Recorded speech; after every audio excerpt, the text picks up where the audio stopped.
not the traditional AC grouping, but instead it's using synthetic division. That's how we kind of show things or factors or get something to factor. So in order to do that, the first thing we need to do is to list all the possible zeros, because that at least gives us a group to choose from. And this is a pretty big list because P is 18, Q is 2. So Brandon, the list of possible zeros are? This does not include rational, does it? Oh, wait, it does. So the possible rational zeros, that list of P over Q. Do you know what that list is? I only did possible because it said, possible rational. I can't read. It's okay. I'll pick on somebody else. I did the possible ones. Chelsea. 1, 1/2, 2, 3, 3 halves, 6, 9, 9 halves, 18.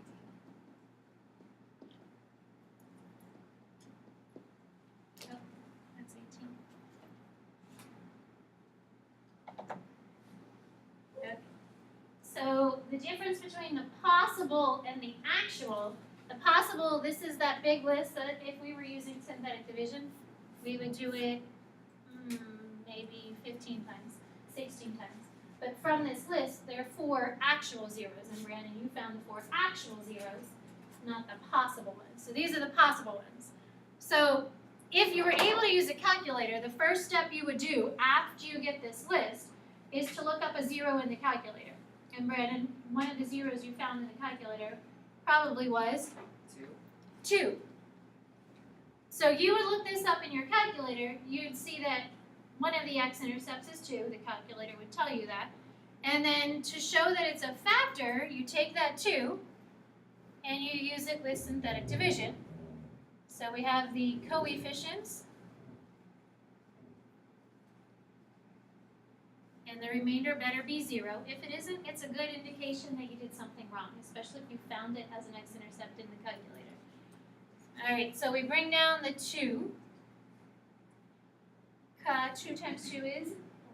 Adding them together gives you? 2 times 11 is? Adding those together? 2 times 18? Adding them together. And then 2 times 9 is? Nice job. And you get a remainder of 0. So if you're writing down what you have left, and I saw a lot of you do this from your homework, we've just shown that x minus 2 is a factor. It was pulled out of the original problem using synthetic division. What we have left, if it was x to the 4th, now is x cubed, x squared, x, and then the number 9. So the polynomial that's left is 2x cubed, 11x squared, 18x, and then plus 9. The goal is to find all of the zeros or to factor it completely. And this piece that's left here is still x cubed. You need to get it to x squared in order for you to be able to factor traditionally. So the way you get it to x squared is to go back in your calculator and find another x-intercept, another zero, another solution, another factor. Any of those words work. So that's what the next step does. So pretend in your calculator that you found x to be -3, because that's the second one. Because there is no way to get this to factor currently as x cubed without using synthetic division. That really is factoring, it's just factoring in a new way. So we're going to take this next number, the next zero or x-intercept factor, whichever one you like to use, and the new coefficients that you just found after breaking it down once. And they were, because I forget already, 2, 11, 18, and 9.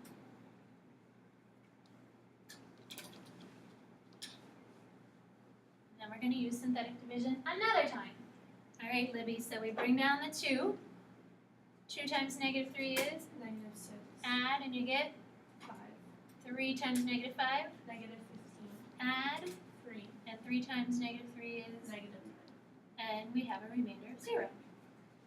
So every time you use synthetic division, breaks down our original problem. So now we have x squared, x, and a number. So use the above results, really it's the result of the above two problems, the previous two problems, x minus 2, x plus 3. Yes, we had to use the calculator to get them, or I gave them to you, you would have to use the calculator to get them, but we've shown they are factors by breaking them down with synthetic division. What we have left is 2x squared plus 5x plus 3. This is factorable, and if it isn't, you can use that wonderful quadratic formula. Some way, if it's x squared, it can be broken down. If it's x cubed, the only way we can break it down, I'd say 95% of the time, is synthetic division, unless it's like one of those perfect cube formulas or something like that, which, Never happened. well, it could, but you'd probably want to use synthetic division anyway, because are you going to remember it? Maybe. But synthetic division works pretty much all the time if you know it's an Isn't that the isogenic. SOAP formula? That is so. Same, opposite, always positive. That is right. Alright, so to get this to factor, AC grouping would be 2 and 3. So 2x squared plus 2x plus 3x plus 3. And then Cade, what do you have factored for? I just have a 2x in the first one, so it's 2x. And then, 2x plus 3 and then x plus 1. right. So he said 2x plus 3, pulling out a 2x in the first one, a 3 in the second, and then an x plus 1, along with the x plus 3 and the x minus 2. So that would be one full problem and the process that you should be thinking about as you're working through it. So find a 0, break it down. If you end up with x cubed, you gotta go back, find another 0, break it down. As soon as you get to that x squared point, that's when you can factor it. The last question says, make a general sketch of the graph identifying the zeros. So without relying on the calculator, because the directions at the top said no calculator. Identify the zeros. Chelsea, what are the zeros that we have here? -3, then -3 halves, and then -4. And then finally positive 2. So identify the zeros. Without using a calculator, how do you know where the graph goes? Virginia? The end behavior, and that's by looking at the largest power and the number in front. So this is even, because power is x to the 4th, and it's positive. So Virginia, what does that mean about our end behavior? Yeah, both sides go up. So even positive, they both do the same thing. So both sides go up. Oops, went too far. Okay, so making a little sketch. We have to go to -3.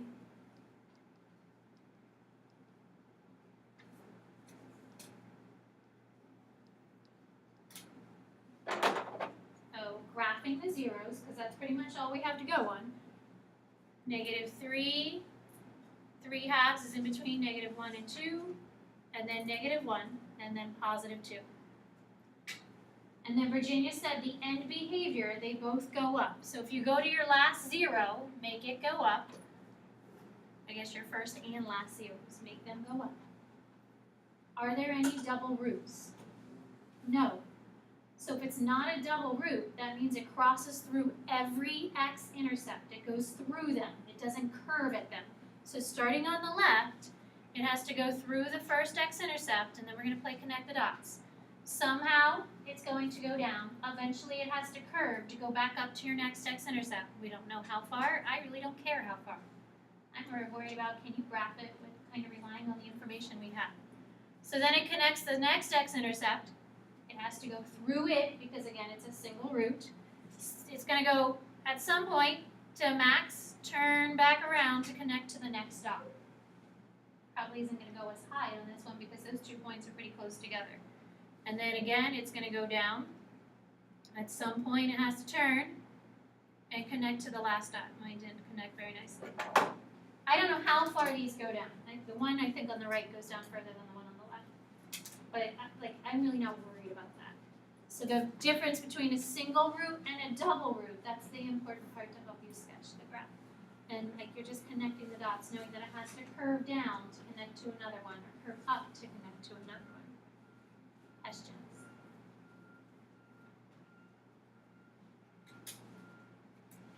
So I wanted to look at number 95 from the homework.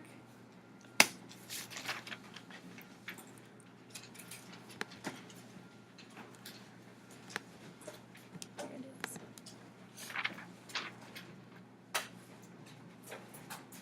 So working through that same thought process, but number 95 had a little special part of it.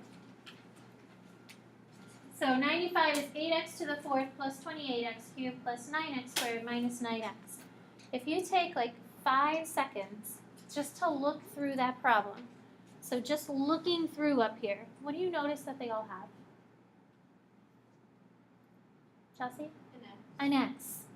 So even though it's x to the fourth, if you factor that x out, then you're dealing with 8x cubed plus 28x squared plus 9x minus 9. So before immediately jumping to synthetic division, jumping into the calculator to try and get a 0 from the calculator, look at the problem and see if maybe you can factor something out of it. So in this case, we can factor out an x, and then that x is kind of like separate. Once you pull it out, it's separate from your problem because you've already factored that piece. Brandon? I was kind of in like synthetic division mode, and I just decided, and I just went and did plus 0, so I just did it, all of it, and then just did plus 0, and it still works. Yes, and it still does work. So it will work with the plus 0 there because it'll still break it down, but then you're going to have to break it down a second time. So if you notice that they have an x in it, you can pull out that x, and then since you pulled that out, with synthetic division, I use the 8 from the x cubed, the 28 from the x squared, the 9, and then the negative 9. So the x-intercept in the calculator was a 0. Well, dividing with the 0 is pretty hard to do. Doesn't really do much for you. But the other one was a negative 3, and dividing with the negative 3 gave me 8x cubed, or sorry, x squared, plus 4x minus 3. And that's where you either hope that it's factorable, or it's not, so you have to use the long division. Or, no. How about the quadratic formula? And I have to work to the quadratic formula here. I should have had Eris come up and show hers, because she had her quadratic formula worked out exactly. But pull out the x, use synthetic division, that's the rational 0 part. Take the answer that you have now that it's x squared, and then continue. But don't stop. Like if you stop at x squared, you're not finding all the zeros. Even if they're not in the calculator, there's still zeros to your solution. And that same thing, like if you end up with x cubed, don't stop just because you have x cubed. Go back to the calculator, find another 0. Questions? Are there questions that you have from the homework? Virginia? Yeah.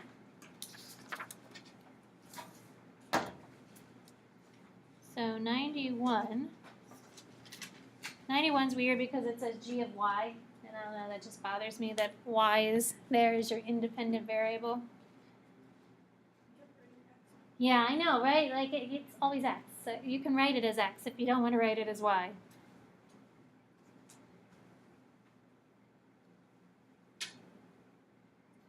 All right, so the rational zeros.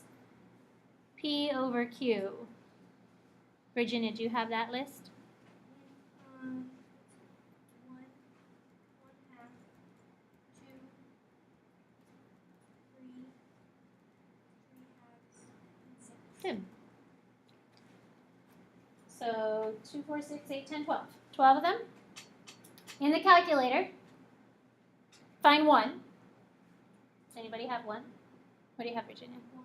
Yeah, so okay, one of the solutions would be a 1. So then we would take this and use synthetic division.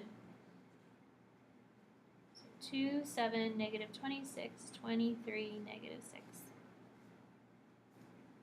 So 2 times 1 is 2, and then we have a 9.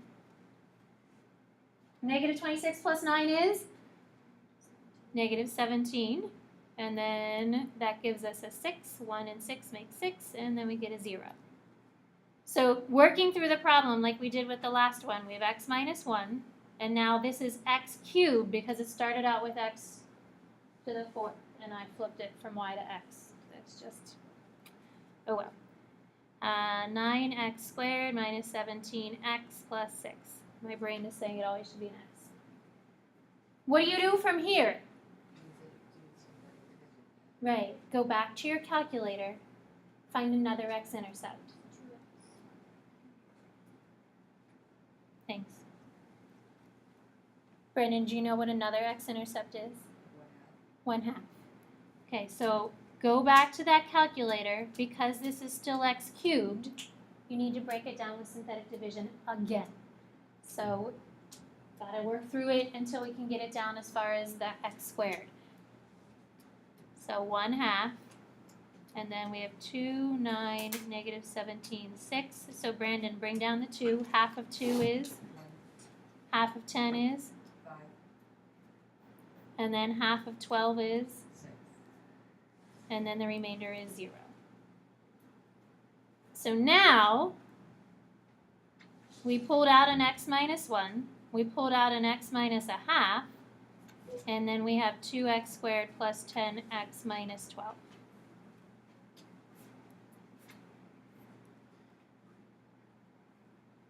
So, one really long problem. What else can you do here, Sabrina, to try and get it to factor further? You can take out a 2. So, take out a 2. And if you take out a 2, we get x squared plus 5x minus 6. And then after you pull out that 2, You can do x plus 6 and x minus 1. So your final answer from yesterday, remember when there was a GCF of a 2 pulled out and you had a fractional factor, that value bumps through your factor, makes it 2x minus 1, x plus 6, x minus 1.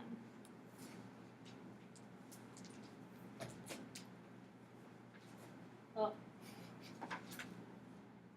Look, I even changed it to F. We'll just go with that.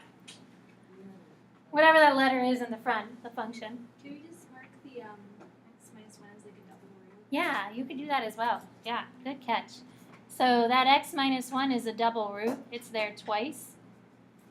So you could mark it as the x plus 1 squared as well. Questions? So in your packet, I just want to kind of explain to you the difference in the problems. So if you look at page 29,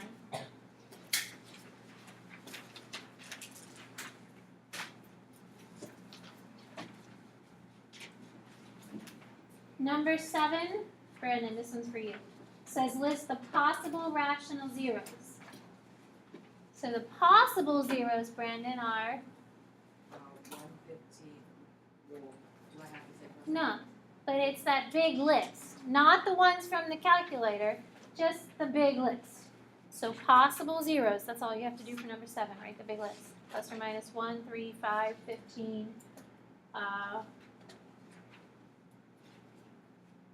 3 halves, 15 halves, 5 halves, that's the list. That's all you have to do. And then if you flip it over and look at number 8, take 10 seconds to look at the problem before you automatically revert to that calculator, revert to P over Q.